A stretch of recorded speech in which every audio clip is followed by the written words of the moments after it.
नमस्कार, आप तमाम दर्शकों का स्वागत है हमारे इस लाइव सेशन में। दरअसल आप में से अधिकतर लोगों को ये पता होगा कि 8वें समन के बाद मुख्यमंत्री ने ईडी को अपने से मिलने की इजाज़त दे दी है। मुख्यमंत्री ने अपने सरकारी आवास पर उन्हें 20 जनवरी को दिन के 12 बजे बुलाया है। तो ये ईडी माना जा रहा है कि ये ईडी और मुख्यमंत्री की मुलाकात तय है। लेकिन इससे पहले कल कांग्रेस के कार्यकारी अध्यक्ष राज्य के पूर्व मंत्री बंधु तिर्की ने एक बयान दिया कि ईडी की कार्रवाई को लेकर काफ़ी आक्रोश है और अगर आदिवासी समुदाय इसी तरीके से रहा तो बहुत बुरा हो सकता है ईडी के साथ। आज जेएमएम ने भी प्रेस कॉन्फ्रेंस करके ये कह दिया कि ईडी पारदर्शी नहीं है, ईडी की कार्रवाई पारदर्शी नहीं है, लिहाजा जनता में आक्रोश है। और उन्होंने चेताया कि अगर नहीं चेती ईडी तो परिणाम कुछ भी हो सकता है और उसके लिए वो ईडी ही जिम्मेदार होगी। तो क्या ये माना जाए ये ईडी को डराने, धमकाने, चेताने की बात है? क्या जो बीजेपी के प्रदेश अध्यक्ष बाबूलाल मरांडी कह रहे थे कि बंगाल जैसे हालात झारखंड में भी बन सकते हैं, वो उसकी ओर हमारा राज्य जा रहा है? जो ईडी के अधिकारियों ने कहा था कि मुख्य सचिव और डीजीपी को बता देना चाहिए लॉ एंड ऑर्डर को सख्त करने के लिए, तो क्या उनके मन में भी डर है? इन सब के अलावा आखिरकार जेएमएम ने क्यों बंदी बुला ली है कल, क्यों बंदी रहेगा कल और कहाँ बंद बुलाया गया है? इन सारे मुद्दे पर बात करेंगे। हमारे साथ हमारे वरिष्ठ सहयोगी सूरज ठाकुर जी जुड़े हुए हैं। सूरज जी, ये जो ईडी का सम्मन आना, लगातार 7 सम्मन के बाद 8वां सम्मन में मुख्यमंत्री ने कहा ठीक है आइए आप बात करते हैं हमारे घर पे, और आज जेएमएम का पीसी करना और ये कहना कि भैया आप पारदर्शी नहीं हैं, और उन्होंने एक तरीके से चेताया, धमकाया, अब जैसे भी कह सकते हैं। तो क्या ये आपको लग रहा है कि वाकई में ईडी की कार्रवाई के बाद राज्य की परिस्थितियां कुछ अलग होंगी, लॉ एंड ऑर्डर में कुछ प्रॉब्लम हो सकता है? देखिए, सिचुएशन वैसे ही बनती दिख रही है। 8वें समन के बाद आखिरकार मुख्यमंत्री इस बात पर राजी हुए कि ठीक है हम पूछताछ के लिए आएंगे, आप आइए। तो एक तरह से जो उनका पहले समन के बाद ही रुख था कि मैं इस पर कानूनी रास्ता अख्तियार करने के लिए मजबूर हो जाऊंगा, वो सुप्रीम कोर्ट गए, हाई कोर्ट गए और लगातार वो चिट्ठी के जवाब में चिट्ठी भेजकर कहते रहे कि आप बताइए मैं आरोपी हूँ कि गवाह हूँ, आप स्पष्ट कीजिए। और फिर आखिरकार जब उन्होंने उनको आवास में बुलाया, आखिर 7वें समन के बाद ही ईडी ये कहने को मजबूर हो गई थी कि भाई आप ही तय बता दीजिए जगह, हम आ जाएंगे, आप नहीं आ सकते तो आपकी व्यस्तता है। तो एक तरह से ये संदेश देने की कहीं ना कहीं कोशिश होगी कि मैं कानून का सम्मान करता हूं और आखिर मैं जा रहा हूं, मैंने कानूनी रास्ता ही अख्तियार किया और ठीक है मैं आ रहा हूं। कार्यकर्ताओं के बीच, जो उनके समर्थक हैं, उनके बीच ये संदेश देने का प्रयास होगा कि ठीक है मैं ईडी से मुलाकात तो हो रही है मेरी, लेकिन वो मेरी शर्तों पे हो रही है क्योंकि वो मेरे आवास में हो रही है। आखिरकार ईडी इस बात के लिए मजबूर हुई है कि ठीक है आप अपनी शर्तें बता दीजिए, उन शर्तों पर हम आएंगे। लॉ एंड ऑर्डर को लेकर निश्चित तौर पर ये डर बनेगा, और ये डर इसलिए बन रहा है जिस तरह की बात ईडी ने जब समन भेजा और कहा कि अपने वरीय पुलिस पदाधिकारियों और उनको कहिए कि कानून व्यवस्था सही रहे, उस कानून व्यवस्था का मसला ना हो। क्योंकि आप देखेंगे कि जब पिछले साल उनको नवंबर में उनसे पूछताछ हुई थी 2022 वाले में, तो उसमें आप देखेंगे कि समर्थक रांची पहुंच गए थे बड़ी संख्या में। वो अलग बात है कि उन्होंने ईडी कार्यालय तक कूच नहीं किया, उनके आवास के बाहर डटे रहे और वो स्थिति आई थी। मुख्यमंत्री ने प्रेस कॉन्फ्रेंस किया, वहां भारी भीड़ थी, तो वो स्थिति है। कल सबसे पहले जैसे ही मुख्यमंत्री ने ये कह दिया कि हम मुलाकात करेंगे, उसके बाद बंधु तिर्की का ये बयान आ जाता है कि जनता जो है आदिवासी आक्रोशित हैं और उसको चेतावनी की तरह लीजिए, यहाँ पर स्थितियां हो सकती हैं, आदिवासी जनी शिकार के लिए जाने जाते हैं। तो इस तरह की परिस्थितियां, क्योंकि हाल ही में बंगाल में ईडी के अधिकारियों पर हमला हुआ, 2 बार हमला हुआ, तो एक ये स्थिति है। दूसरी बात है जो झारखंड मुक्ति मोर्चा का रुख है इसमें, और ये जो आज प्रेस कॉन्फ्रेंस में जो बात सुप्रियो भट्टाचार्य जी ने कहा, या जो बात साहेबगंज में आज मसाल जुलूस निकाली गई, पूर्व सांसद हेमलाल मुर्मू उसमें शामिल रहे, उसमें आपके मौजूदा सांसद विजय हांसदा मौजूद रहे और उन्होंने यही बात कही कि आदिवासी मुख्यमंत्री बर्दाश्त नहीं हो हो रहा है और इस तरह की कार्रवाइयाँ हो रही हैं और ये बर्दाश्त से बाहर है। और ये भी विजय हंसदा ने कहा कि गैर बीजेपी शासित राज्यों को सताया जा रहा है। वही सेम बात आप देखेंगे कि सुप्रियो भट्टाचार्य जब रांची में प्रेस कॉन्फ्रेंस कर रहे हैं तो उन्होंने कहा कि छत्तीसगढ़ और राजस्थान में ऐसे वक्त में जबकि आदर्श आचार संहिता लगी हुई थी, विधानसभा चुनाव को लेकर बावजूद इसके कार्रवाइयाँ हुई, तो ये कहीं ना कहीं बीजेपी को फायदा पहुंचाने वाली बात है। तो दो तरीके से, एक तो इमोशनल एंगल से ये जताने बताने का प्रयास जो पिछले 8-10 महीनों से बताया जा रहा है कि चाहे वो मुख्यमंत्री सार्वजनिक मंचों से कहते हो या सत्तारूढ़ पार्टी के विधायक सांसद कहते हो कि सरकार को परेशान किया जा रहा है आदिवासी मुख्यमंत्री, तो एक वो संदेश देने का प्रयास है। जो बयान है, जैसे कि आज सुप्रियो भट्टाचार्य के बयान में भी ये बात कही गई कि ये जनता के आक्रोश को ईडी समझ नहीं पा रही है और राजनीति से प्रेरित होकर ये कार्रवाइयां हो रही हैं और अगर नहीं समझी तो इसके गंभीर परिणाम भुगतने होंगे। तो गंभीर परिणाम का क्या मतलब होता है? गंभीर परिणाम का मतलब यही शायद ये बताने की कोशिश होगी कि जनता आक्रोशित है और लॉ एंड ऑर्डर फिर हमारे हाथ में नहीं रह जाएगा, जन भावनाएं मेरे हाथ में नहीं रह जाएगी, जनता कैसे रिएक्ट करेगा उसका हम नहीं जानते हैं। कहने का लब्बो-लुआब यही है। और पश्चिम बंगाल में और जो मुख्यमंत्री का रुख रहा है उसको थोड़ा सा ऐसे समझिए कि दिल्ली में शराब घोटाले का केस को लेकर अरविंद केजरीवाल को समन हो चुका है, 2-3 समन उन्हें हुआ, वो नहीं गए और उनके जो कार्यकर्ता हैं वो एक पर्चा बनाकर घर घर जाकर एक अभियान चला रहे हैं, मैं भी केजरीवाल। तो कहीं ना कहीं वो एक जो माइलेज होता है, भावनात्मक माइलेज लेने का प्रयास वो किया जा रहा है। तो मतलब वो तमाम कोशिशें की जा रही हैं जिसके बदौलत राजनीतिक माइलेज जो एक सरकार हासिल कर सके कि ये जो कार्रवाई हैं ये जानबूझकर की जा रही हैं और परेशान करने के लिए की जा रही हैं। तो क्या कल जो आप बता रहे हैं कि आज मशाल जुलूस निकाला गया साहेबगंज शहर में, तो क्या कल साहेबगंज को ही सिर्फ बंद का आह्वान किया है या और भी कुछ?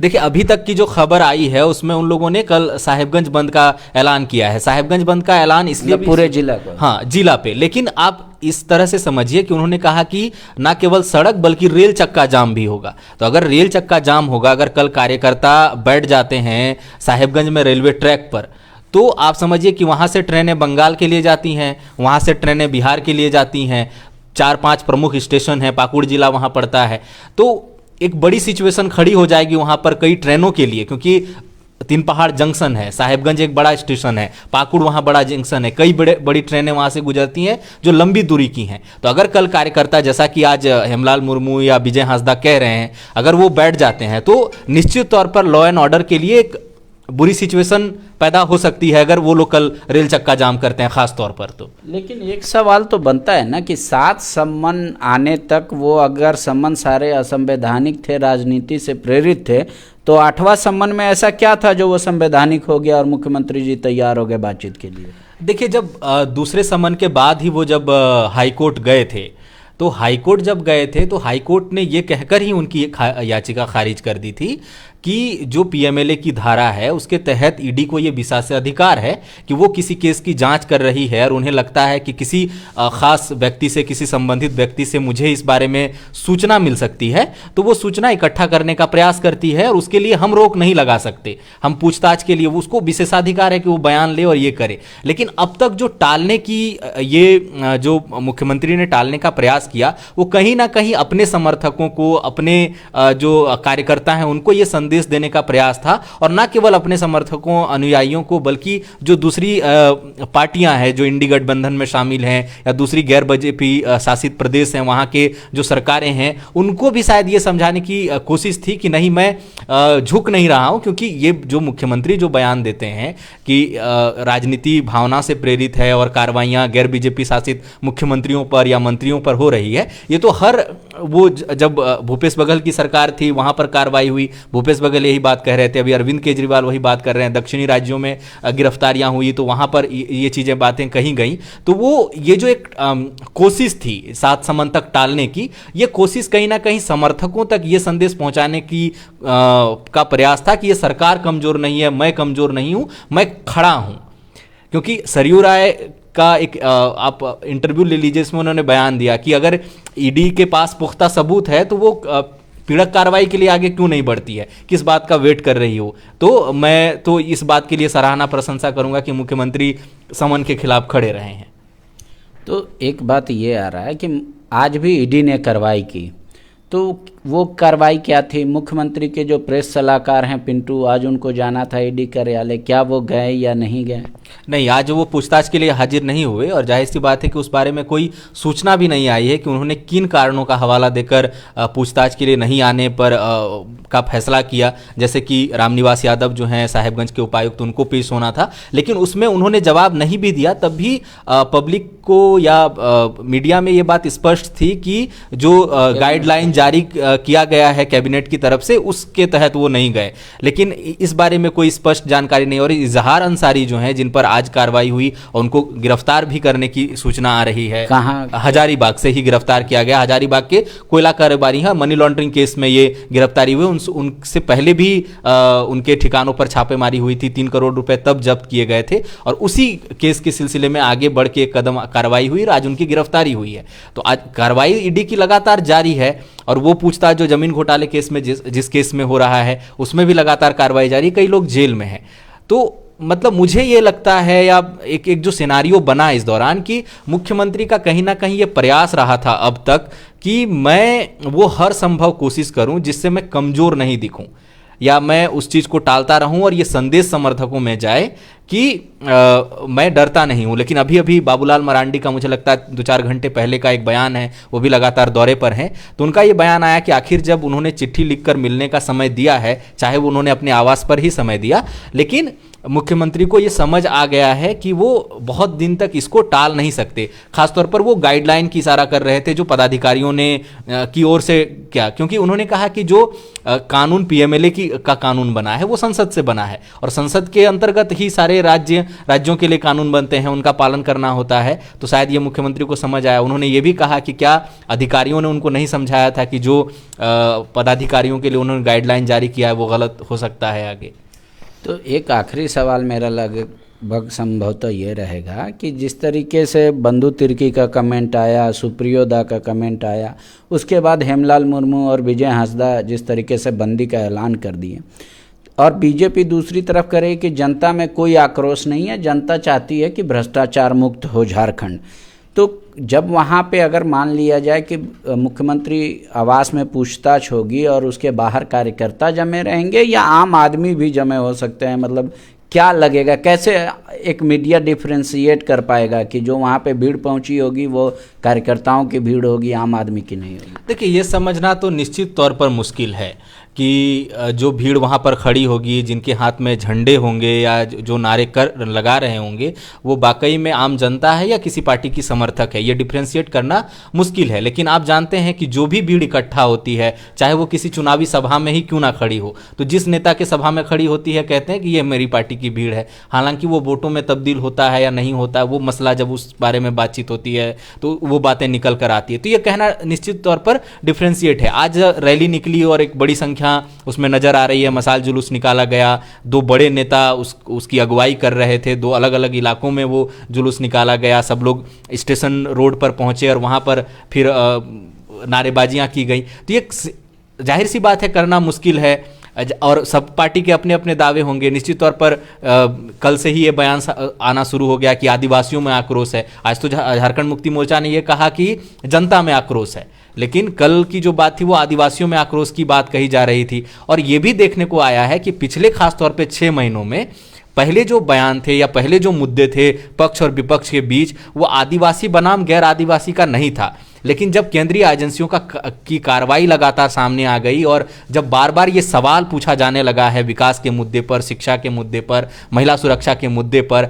और जब आंकड़ों के साथ सरकार को विपक्ष घेरता है या मीडिया घेरती है, तो ये लगातार बयान फिर आदिवासी बनाम गैर आदिवासी का जो आ रहा है, ये पिछले 6 महीनों में ज़्यादा दिख रहा है। और उसी को जो झारखंड मुक्ति मोर्चा है, कल जो 20 तारीख का समन है या 20 तारीख को जब मुख्यमंत्री को से पूछताछ होनी है, तो उस चीज़ को और भुनाने का प्रयास दिखता है इस पूरे प्रकरण में, जो कल से शुरू हुआ और कल की बंदी तक का ऐलान के तक को देखें तो। शुक्रिया। तो 20 तारीख तक शायद राज्य की राजनीति ऐसी ही रहेगी, सत्ता का अपना तर्क होगा और विपक्ष के अपने सवाल होंगे, लेकिन आपको ज़्यादा उत्तेजित होने की ज़रूरत नहीं है। आप सिर्फ निगाहें बनाए रखिए कि खबर किस माध्यम से और किस स्तर से आप तक पहुंचती है और उसमें कितनी सच्चाई है।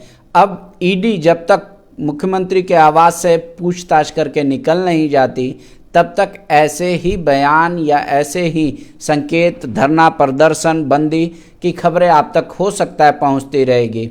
सबके अपने अपने दायित्व हैं, अपने अपने कर्तव्य, लेकिन सत्ता पक्ष में जो पार्टियां हैं वो कह रही हैं कि ईडी का कार्रवाई निष्पक्ष नहीं है। इसी बात को लेकर आक्रोश है। क्या आपको भी समझ में आता है ऐसा ही कुछ है, या फिर कोई आपके अपने तर्क हैं? ज़रूर कमेंट में लिखकर बताइएगा। आप तमाम दर्शकों का जो हमारे साथ जुड़े रहें, आप सबका बहुत बहुत शुक्रिया।